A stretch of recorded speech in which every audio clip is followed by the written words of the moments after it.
Welcome to Around the House, presented by Boss Services. This is the show that helps you around the house. Your complete source for all your home questions, featuring in-depth interviews with the best home services experts in the industry. And now, here are your hosts, Boss Services owners and authors, Jeff and Jerry Street. Hey, let me tell you a funny story, Jerry. I'm all yours. So, over the weekend, my kids were running around leaving lights on in the house, and my wife says, "Man, I wish that we could turn that light off from the phone without having to get up and walk all the way to the other side of the house and down the hall to turn that light off that they left on." Well, I got a good news for you. Yeah? Yeah, our guest today is Mike from Shoreline Smart Homes. He's going to tell you how to do that. He's going to tell you how to get that done. But I'm worried that if I make my home into a smart home, then we have a Skynet situation. Yeah. My home then becomes self-aware and takes over. And like, it's just like my fridge is chasing me around and my toaster's angry, shooting toast darts at me. I don't know. This is what I think about. I'm not going to tell you you're wrong here. What I'm going to do is I'm going to reinforce that and just say, look, this is the risk you have to take. Okay. If you don't want to get up and turn the light off, this is the risk you're going to have to take. I don't know. So physically turning light switches off or self-aware homes shooting toast darts at you. Man, I don't know. It's a tough call. I hope that Mike can show us today the happy medium in between here. I hope so, because both options are scary. Getting up and turning the light off is super scary to me too. So here we are. Here's Mike. Yeah. Shoreline Smart Homes. Let's do it. We're here with Mike from Shoreline Smart Homes and everything smart home. Yeah. Super smart. Yeah. Super smart. Thanks for having me. I appreciate it being here. Absolutely. Yeah. Thanks for coming. So this is a technology that's been along for a while now. It's been a trend, I should say, right? Yeah, it's been evolving really honestly since the early 2000s, and it almost seems like, if you can think about it, it's either there and available, or in pretty short order somebody's got some way of figuring out what you would like to do and being able to integrate all the little things together into basically one button press. Yeah. Well, so let's start with how long have you been in the business and what that looks like? What does the Shoreline solution look like? So I've been with my business partner Scott, who we were born 8 days apart from each other. So we were best friends essentially our whole lives, and our moms went to school together. So we've really known each other almost since the womb. So anyhow, about 6 years ago, corporate life for me ended, which was a great thing. And I moved back home here to St. Joe, where it's just, it just feels like home as opposed to some of the other places where I've lived. And Scott's been actually doing this since, I want to say it was early 2000. And he migrated from car audio, and you could kind of see the writing on the wall with, back in the day, you couldn't get a CD player in a car. That was aftermarket, right? Sure. So it was like dating ourselves a little bit. Right, really, truly. Yeah. And so now they don't even put CD players in cars. Back to not getting one. Yeah, back to not getting one.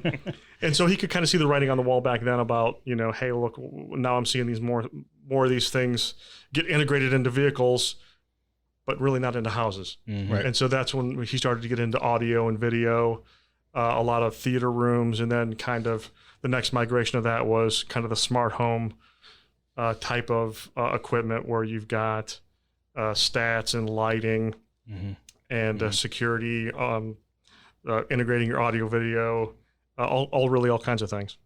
Yeah. And so how has that kind of evolved over the years? I know that you're telling me Scott was in it before you got on board, but speak to how that's kind of changed over time. Really, the biggest thing that we have seen change is, number one, the breadth of products that you can get. Yeah. From a stat to used to be a light switch. Now they got light bulbs. Now they have the LED. Now they have LEDs that you can make it look like a disco if you want. Just pick a color, right?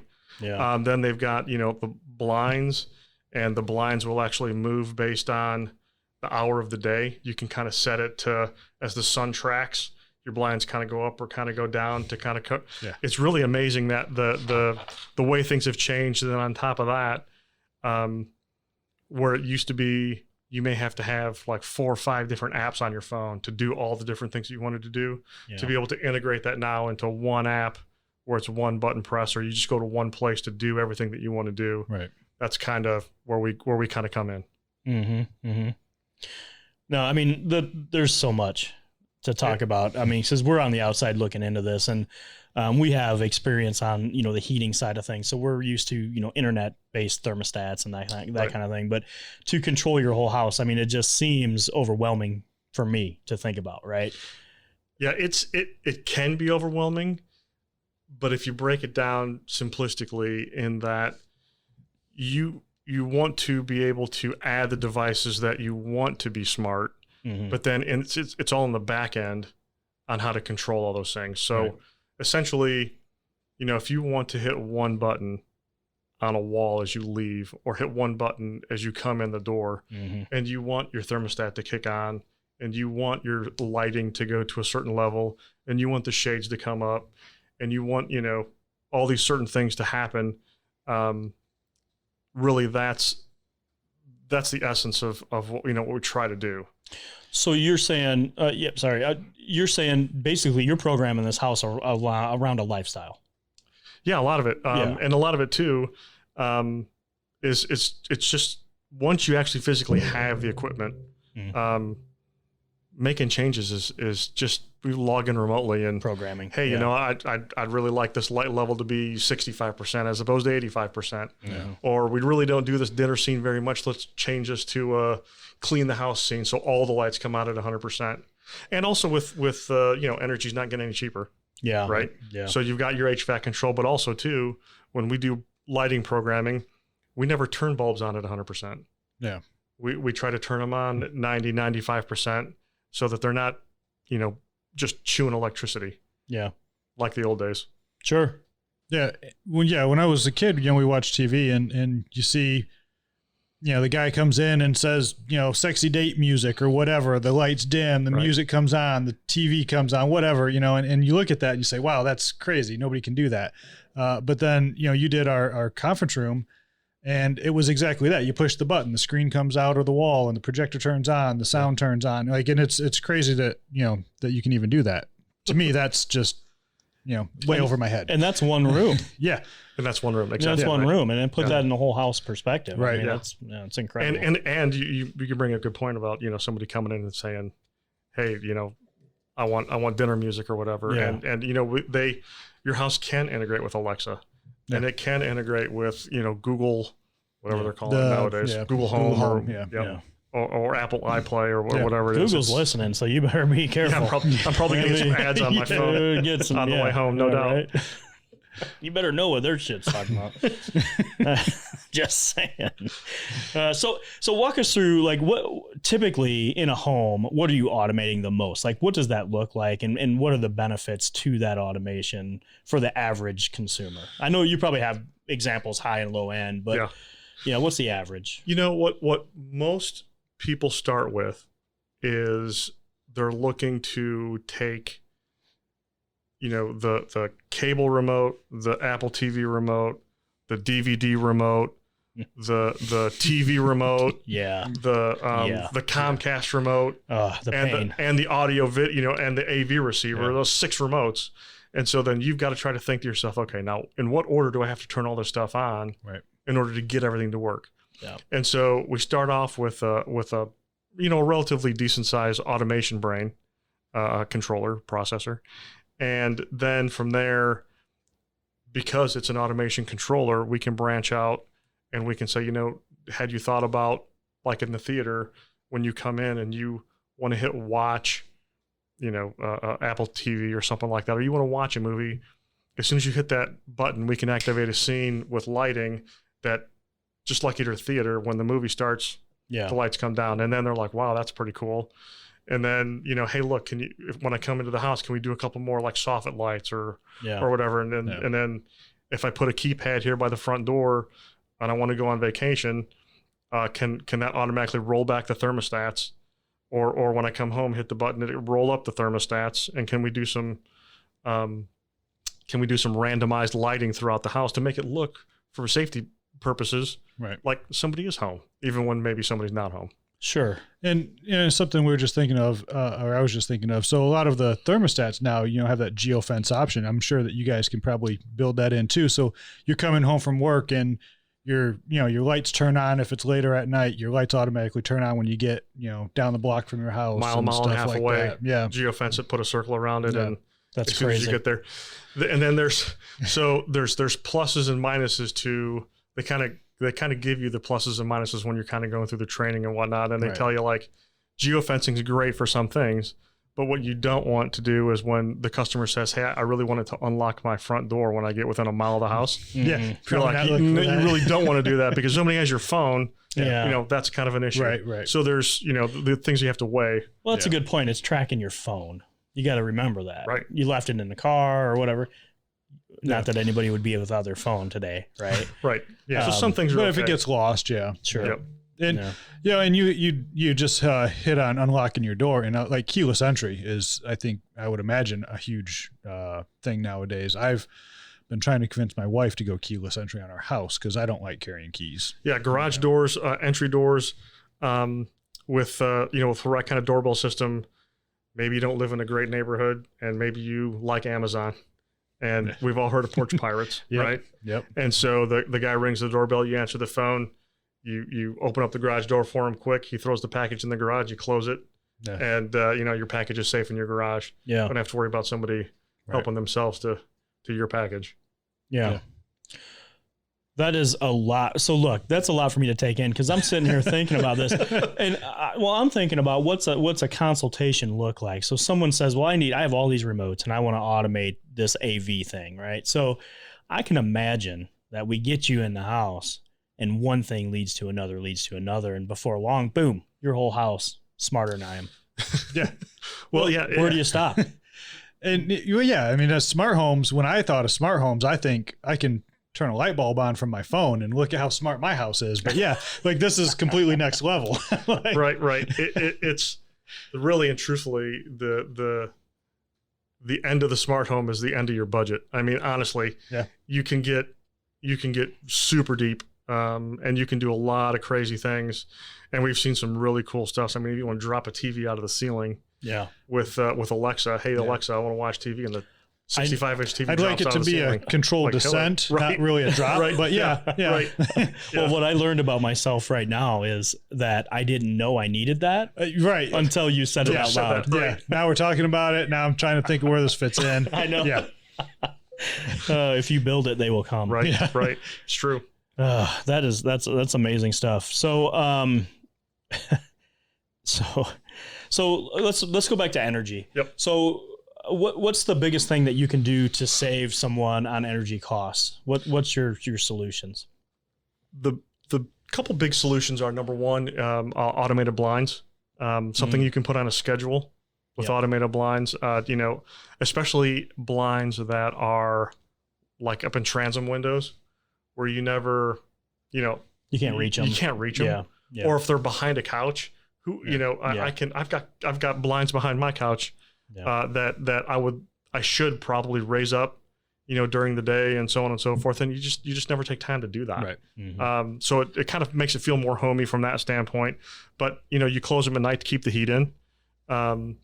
With your HVAC control, as you guys well know, with HVAC, when that thing's running, it's using energy.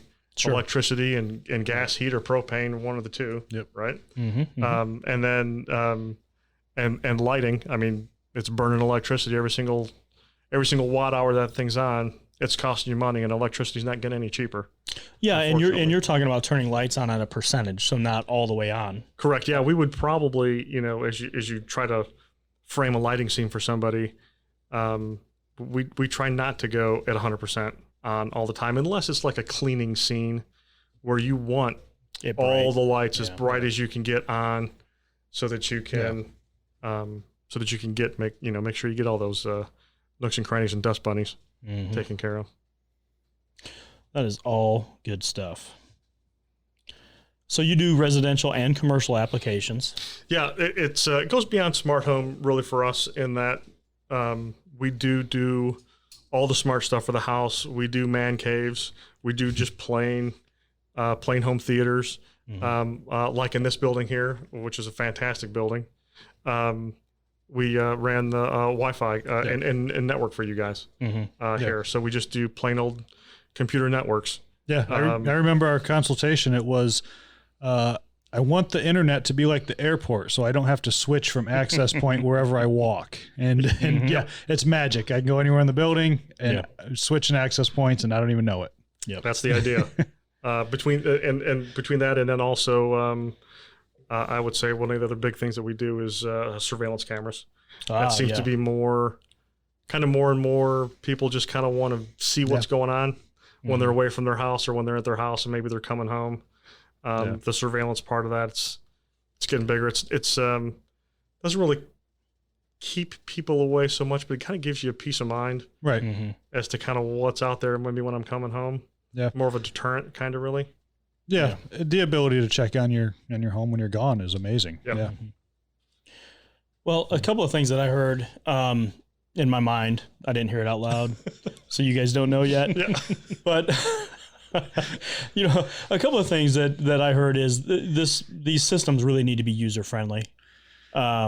So that's your job, is to tie all of this stuff together and make it a user-friendly scenario to where you don't have to be some computer whiz to operate. And absolutely. That's the essence of what we try to do, is to make it as user-friendly as possible. Yeah. Tell us what you want, what you would like, and it's our job to make it simple. Without that, people wouldn't do it. Yeah. No matter how cool it is. Absolutely. If I got to spend hours and hours and hours to figure it out, like, I'm probably not going to do it. Yeah. Right. And so to that aspect there, we all see these products everywhere, Ring and Nest and, these different solutions, but they seem to be smaller solutions. They're not an all-inclusive type of thing. Right. Do you prefer one system over another, or is this your own kind of systems, or what do you see out there? Is it a DIY mix of things, or... Yeah.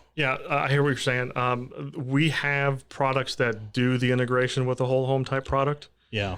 So if you want your doorbell, we can actually activate a scene based on somebody walking up to the door. We get a motion trigger, and we can turn lights on as soon as we see somebody walk up with that. Yeah. So, but then there is a place for the DIY, Ring camera, because some places, as you well know, trying to pull conduit or cables or pipe in places and so on and so forth, it's tough. Yeah. Especially if you got a finished basement and, you're either banging holes in walls and then you're bringing the drywall repairman in. Oh yeah. We know that guy. Right. Yeah. So it's on speed dial. Thank you. So we really try to minimize that stuff, because generally speaking, that stuff tends to be more Wi-Fi related. Yeah. And every once in a while you get a glitch with Wi-Fi, and then you got to go reset it. And sometimes that's not necessarily a user-friendly type situation. Yeah. So you're trying to hardwire as much as possible. Everything that we can. Everything that you can. Gotcha. Yeah. Well, and I guess that leads me to another earlier question that I was thinking about is, I think like most systems, the best time to do it is in construction. Pre-construction. Yep. But that's probably not what you see.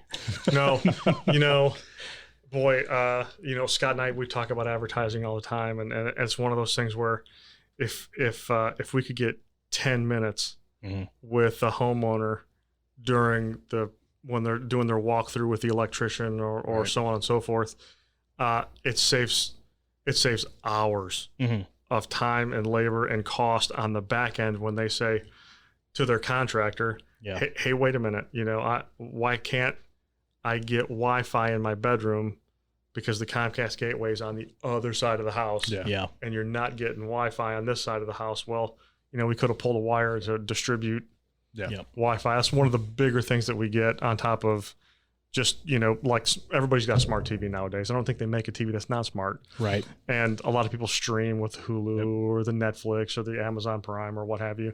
And if you're not getting decent internet speed, nobody likes to watch a TV program that jitters, every 5 seconds or 10 seconds, or it's buffering or what have you. Right. So 5 minutes with a homeowner, man, it can be life-changing in a new build. That's crazy that you said the Comcast signal, because that is my biggest problem in my house. It's all the way on one side.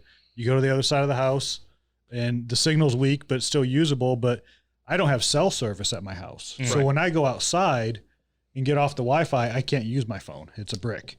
So yeah. Country life. Right. Yeah. Well, yeah. So, and that's what makes those solutions so important for retrofit.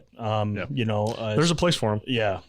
Because look at how many houses that are out there that have not been pre-wired for anything compared to the ones that are actually being built. And the market's huge for retrofitting these solutions. We saw just a really quick example of a house on Indian Lake.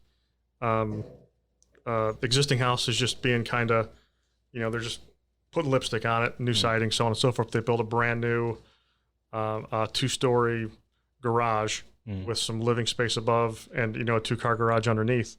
And they didn't pull one wire for anything in the house. So they the kids go up, especially kids. Sure. They go up to those bunk rooms above the garage where their new home is.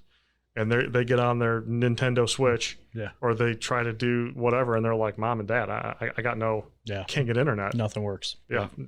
That's a fun conversation. Yeah. So So